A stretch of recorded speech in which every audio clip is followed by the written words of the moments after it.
Quero saber mesmo, porque eu gosto tanto dele. Irmão, apareceu? Passou lá. Apareceu? Com certeza. Como é que tá a senhora? Fique em paz. Já tomou café? Já. Aí. Olha, eu tomei cedo. Aí ele disse, olha. Ela disse, olha, eu quero saber como é que ele me avalia, porque eu gosto muito dele. Acho ele uma pessoa interessante e tal, não sei o que. Eu disse, tá, certo. Aí eu peguei e liguei pra ele, né? Você tá me pedindo uma coisa, eu posso fazer, por que eu vou fazer? Se não vai quebrar outro, não vai matar ninguém. Eu liguei, ele começou a falar e tal.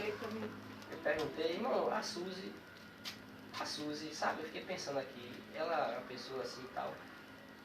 Como é que o senhor avalia o atendimento dela? Por que tá me perguntando isso? Eu digo, não, porque é curiosidade minha. Ele não sabia que ela estava do meu lado, né? Que eu estava na linha, então o senhor nunca sabe quem está lá do lado do outro, né? Ele disse que ela pediu isso, ela é minha amiga, então se ela me pediu isso, ainda é quase mulher de um primo carnal meu. Então ela me pediu. Eu não ia negar isso a ela, né, irmão? Ela sabe que ele é muito amigo meu, ela sabe que eu tenho muita intimidade com ele. Então ela me pediu isso. Ela pediu a mim, como é que eu ia negar? Aí eu seria um falso, né? Eu disse, não, esse não vai quebrar um osso, não mata nada, não vai me dar nada. Aí, como é que você avalia o atendimento dela? Ele disse, rapaz, a Suzy é uma mulher que pra mim é uma santa, fala bem assim, no telefone, né? Aí aquele ato que ele tem. Eu gosto muito dela, ela é muito gente boa, ela é legal. Mas por que você está perguntando isso? Se está com ela aí, eu digo, não é isso não é, porque eu fiquei pensando que eu vejo as pessoas falar mal dela.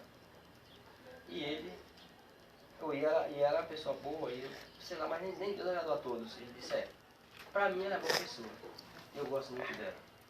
Aí mudou de assunto. Aí eu disse, não, peraí, não dá pra gente conversar agora, porque as conversas que ele queria falar comigo, eu já sei qual era, então não dá pra me conversar ali com ele, porque eu tava no telefone e ouviu a voz. Ela ouviu o que ele ia dizer, sabe?